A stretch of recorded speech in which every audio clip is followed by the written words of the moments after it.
Deuxième prise. Bonjour à tous et bienvenue pour cette nouvelle vidéo. Je suis Christine, coach à Box Thaï 15 et aujourd'hui je suis accompagnée de Edouard pour pouvoir vous parler des low kicks qui sont le thème de la semaine. Donc on avait déjà fait des vidéos sur comment construire ses kicks, construire ses low kicks, tout ça reste vrai. On va juste revenir sur quelques points essentiels pour que vous puissiez mieux préparer votre semaine d'entraînement.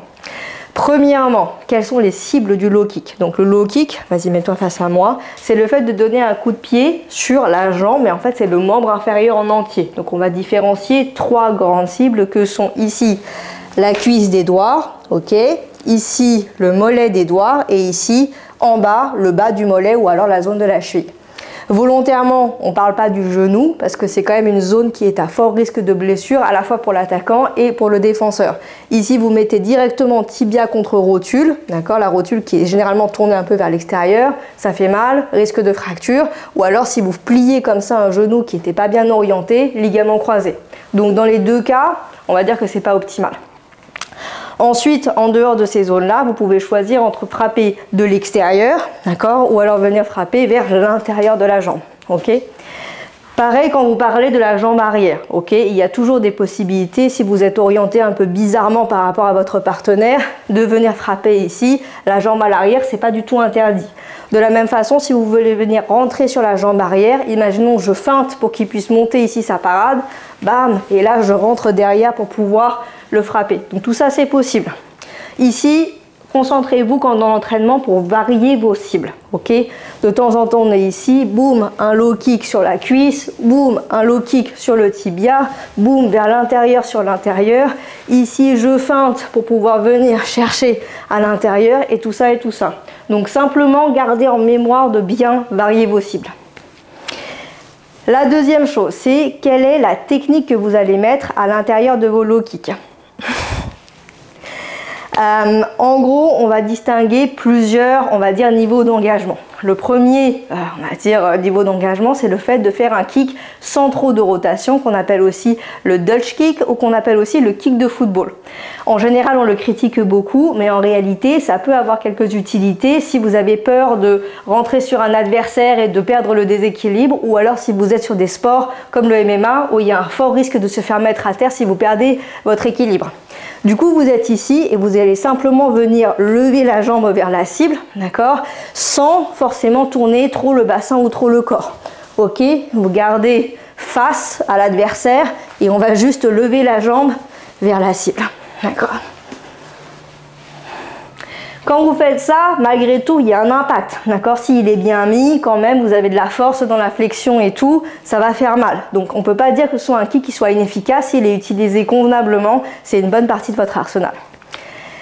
Deuxième type de kick, on va dire le grand classique, celui du Muay Thai où on vient faire la rotation, trancher la cible comme si on voulait venir couper un tronc d'arbre, d'accord. Donc ici on prend appui, on essaie de bien visualiser où est la cible, clac, je prends appui, je tourne à fond, je coupe le tronc d'arbre et ensuite je reviens, d'accord. Bam, ok, pareil de l'autre côté, bam, ok. Ici, pareil, quand vous êtes en bas sur donc, le bas, on essaie de bien raser le sol pour venir décrocher le pied de l'adversaire. Bam, ok, etc., etc. Troisième possibilité, quand vous allez rajouter un déplacement à l'intérieur du low kick, c'est-à-dire il est un peu plus loin de moi, Edouard par exemple, il peut s'approcher du mur, voilà. Et là, ce que je veux, c'est vraiment me rapprocher pour pouvoir mettre de la puissance dans le kick. À la fois, ce sera la puissance de ma propre rotation, mais en même temps, ce sera la puissance du déplacement. Donc je suis là, je visualise, déplacement, low kick, ok, et après je reviens, ok. Si vous le faites vers l'intérieur, c'est encore plus efficace, bien sûr, parce que là, vous allez vraiment essayer de faire déraper l'adversaire avec la force du déplacement. Donc, par exemple, ici, feinte, il se met sur sa parade, bam, ici, on l'entraîne. Pareil, si vous le faites vers l'intérieur, je suis ici, je me rapproche de mon partenaire, je me déplace, bam, je viens chercher en bas pour pouvoir le faire tomber, d'accord? Donc, un kick avec déplacement. Et c'est d'autant plus intéressant si vous arrivez à moduler l'angulation de votre tibia. Par exemple, on est ici, là je l'ai fait monter, on va dire directement dessus, mais je peux aussi le faire descendre comme ça en marteau. Donc je suis là, hop, on prend un peu d'espace, bam, bam, comme ça, pour pouvoir rajouter du poids à l'intérieur du low kick et vraiment faire mal. La dernière façon de mettre votre low kick, c'est un petit peu comme la cuillère. C'est-à-dire qu'on est ici et on vient simplement venir cueillir en fait le pied du partenaire face à lui. Donc là, je suis face à un partenaire qui peut-être met bien sa garde, il est bien fermé et tout, statique, solide sur ses appuis. Je peux venir toucher sa garde ici et venir cueillir comme ça, d'accord, le bas de sa jambe. Parfois, ça le fait déraper, parfois pas du tout, d'accord, mais vous allez sentir qu'il est quand même mal à l'aise et vous pouvez profiter de ce moment-là, typiquement pour venir chercher un coup de coude ou quelque chose comme ça, d'accord. Maintenant que ça c'est vu, essayez de moduler la façon dont vous mettez vos low kicks et toujours de trouver la bonne situation. Face à un adversaire qui met sa garde, peut-être ce sera plus intéressant de venir manipuler pour pouvoir faucher en bas. Face à quelqu'un qui prend vraiment sa distance, qui ne veut pas trop se rapprocher, peut-être c'est intéressant de rentrer en puissance, de venir chercher. Ou face à quelqu'un qui au contraire vous met beaucoup de pression, vous ne savez pas trop comment gérer, juste des petits low kicks comme ça en touchant, c'est peut-être plus efficace. D'accord ? Ok, donc maintenant que ça c'est vu, on essaie de comprendre quels sont les grands usages de vos low kicks, c'est-à-dire que vous allez en avoir en gros 3 à mon sens. Le premier usage du low kick, c'est de essayer de vraiment arracher l'appui du partenaire pour qu'il soit déséquilibré et là pouvoir rentrer avec un gros coup fatal, d'accord? Par exemple, on est là, l'idée c'est que le pied d'Edouard dérape. Ok, et donc là, comme on avait dit, le mieux c'est de le faire le plus bas possible et le plus puissamment possible. D'accord? Donc je suis là, je veux me déplacer, bam, j'arrache complètement l'appui pour pouvoir revenir avec quelque chose d'autre. D'accord? Pareil, même de l'extérieur c'est possible, mais il faut vraiment raser le sol, quoi. Il faut venir ici enrouler et raser. D'accord? Ça, c'est la première possibilité où vous pouvez vraiment réfléchir de cette façon-là. C'est plus facile quand l'adversaire se déplace vers moi. Par exemple, Edouard va partir de là-bas. Il va se déplacer vers moi. Ici, c'est plus facile de venir chercher le low kick de cette façon, d'accord? Parce qu'il ne va pas être tout son poids dessus. Il est en train d'essayer d'avancer et de me toucher. Il sera moins concentré pour bien garder sa balance, d'accord? Deuxième utilisation, c'est en fait de perturber votre partenaire. Pourquoi? Parce que quand vous êtes en combinaison, par exemple, il est là, il met sa garde haute et tout, bam, bam, il est concentré pour essayer de bien protéger ses zones vitales, la tête, le corps, il veut tout protéger. Le truc, c'est que du coup, il aura beaucoup plus de mal à voir les low kicks venir. Ce sera plus difficile pour lui de bien venir les protéger. Et du coup, il va les prendre. Et quand on prend un low kick, malgré tout, malgré votre expérience, même si vous savez que c'est pas très grave, votre cerveau, il y pense. Il pense, ah mince, je l'ai pris, j'ai pas su le défendre, ça fait mal. Et pendant une petite fraction de seconde, vous êtes distrait de ce qui est vraiment dangereux parce que vous avez reçu le low kick. Deuxièmement, c'est vrai que quand vous prenez un low kick, d'accord, bam, direct comme ça, c'est plus difficile d'avancer pour pouvoir générer de l'impulsion, pour pouvoir contrer, d'accord, malgré tout. Donc, ces deux effets combinés, la surprise, avec le fait que ça arrête vraiment l'impulsion, c'est plus difficile pour l'adversaire de reprendre l'initiative et de vraiment vous riposter. Donc, quand vous êtes, la logique, c'est de l'utiliser en combinaison. Alors, vous pouvez l'utiliser soit en début, soit en milieu, soit en fin. Par exemple, ici, je suis en début de combinaison, bam, bam, bam, et je ressors. Là, comme il a reçu le premier low kick, il s'est dit merde, j'ai pas vu, et du coup, il est surpris par la suite. Pareil en milieu de combinaison, je suis là, bam, low kick, bam, low kick, bam, low kick, bam. Et du coup, il a plus de mal aussi à anticiper ce qui va se passer après. À chaque fois, il est distrait par ce low kick. Et enfin, vous pouvez finir la combinaison avec, ici, bam, bam, je finis avec un low kick et je ressors. C'est une très bonne façon de contrôler sa sortie et de empêcher l'adversaire de revenir vers vous pour pouvoir riposter. Et c'est encore plus judicieux si vous êtes ici, vous envoyez des coups, vous finissez avec un low kick et vous partez sur un angle. Pareil ici, bam, bam, bam, et je pars sur un angle. D'accord? C'est encore mieux de cette façon-là. Donc voilà, est-ce que c'est au début, en milieu, en fin de combinaison? L'objectif n'est pas forcément de mettre trop de puissance dans le kick, mais de perturber le partenaire pour qu'il ait vraiment du mal à reprendre l'initiative et à vous riposter. Troisième usage du low kick, c'est le fait de user son partenaire, de lui faire mal. Parce que même si un low kick au début c'est pas grave, 2, 3, 4 et puis des dizaines à travers le round, au bout d'un moment vous n'allez plus avoir de jambes, plus avoir du tout l'envie de rentrer à l'intérieur. Et donc là c'est des low kicks en puissance que l'on va chercher à l'intérieur des combinaisons, donc généralement en sortie, ou alors des low kicks isolés pendant tout le round pour essayer de perturber son partenaire. Donc là on est face à face, hop, à chaque fois que j'ai une opportunité, bam, Voilà, à chaque fois que j'ai une opportunité, bam, etc., etc. Et puis là, je suis en combinaison, à chaque fois qu'un low kick est apporté, bam, et je ressors. Et vraiment, la puissance, la douleur, c'est ça que l'on recherche pour vraiment finir par user les réserves de l'adversaire et qu'il n'ait plus du tout envie de combattre d'ici quelques minutes.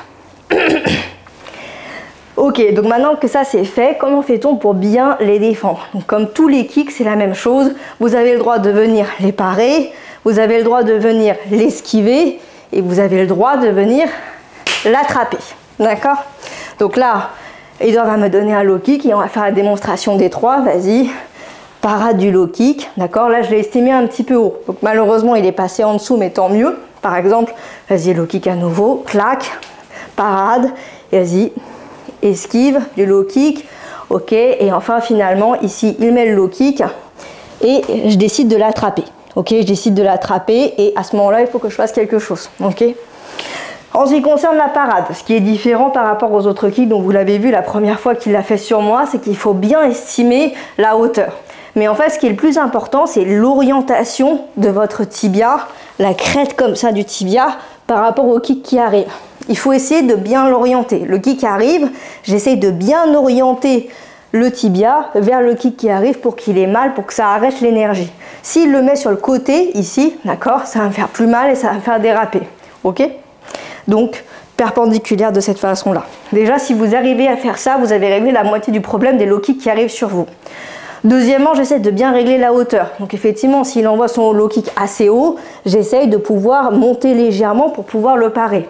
Et là, il ne faut pas que voilà, bon, voilà, il soit mou. Il faut vraiment qu'il pousse vers l'extérieur pour pouvoir repousser le kick des doigts. Par exemple, vas-y, bam, je pousse vers l'extérieur pour repousser le kick des doigts. Ok? Et voilà, donc ça c'est par rapport à votre parade. Deuxièmement, si vous voulez l'esquiver. Donc là, le geste que j'ai fait, vas-y, envoie un low kick, c'est tout simplement d'échanger, d'accord, mes deux pieds, d'accord, de façon à ce qu'ils soient plus là et en espérant qu'ils ne viennent pas toucher ici, d'accord. Parfois ça foire, vas-y.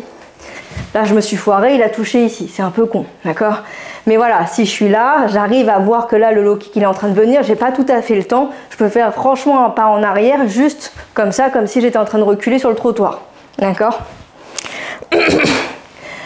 L'autre façon de esquiver un low kick éventuellement, c'est tout simplement de reculer, mais vraiment comme si vous faisiez un bond en arrière. Vas-y, je t'en prie, je fais un bond en arrière, je vais esquiver.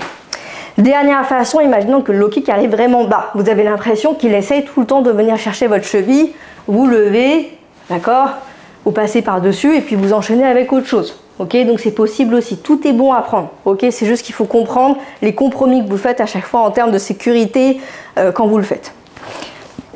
Dernière tactique, c'est le fait de l'attraper. Donc ça, on le déconseille, mais alors très fortement aux débutants et puis même aux gens qui n'ont pas assez d'expérience, parce que quand vous attrapez un low kick, vous laissez mais alors toute cette partie-là complètement découverte et il suffit que vous soyez trompé de hauteur, que ci, que ça, que l'autre, il ait compris votre jeu, il va rentrer, ça va mal se passer. Mais si vous y arrivez, par exemple là, il envoie un low kick, j'arrive à l'attraper tout de suite et là le plus important c'est qu'il faut tout de suite faire quelque chose. Vous ne pouvez pas rester immobilisé à vous dire ah, c'est trop cool, je vais l'attraper. Tout de suite j'essaie de mobiliser pour pouvoir le tirer vers l'arrière ou au contraire le pousser vers l'avant et je me protège de l'autre côté de façon à pouvoir arriver à faire quelque chose avec. Quand vous l'avez attrapé, la logique est toujours la même. Soit vous venez venir, vas-y maintenant, j'attrape, je balance pour pouvoir faire quelque chose derrière ou alors j'attrape et j'essaye d'une façon ou d'une autre de le faire tomber, bam, pour pouvoir faire autre chose derrière. D'accord? Donc tout est possible. Voilà, donc je pense qu'on a fait un petit peu le tour de comment mettre son low kick, quels étaient les grands usages offensifs et comment essayer de le défendre convenablement. Maintenant, c'est une question de pratique. Alors, si vous avez un partenaire, c'est super, vous mettez vos protèges tibia et vous tentez toutes les types, on va dire, de combinaisons de low kick, et tout ça et tout ça. Si vous avez un sac, bah pareil, vous imaginez où sont les cibles, d'accord, la cuisse, ici, donc on va dire le mollet à peu près, le bas du mollet ici, je viens chercher en cuillère, je fais mes combinaisons avec mon petit low kick, je finis avec le low kick et je me contrôle, je m'en vais, etc., etc.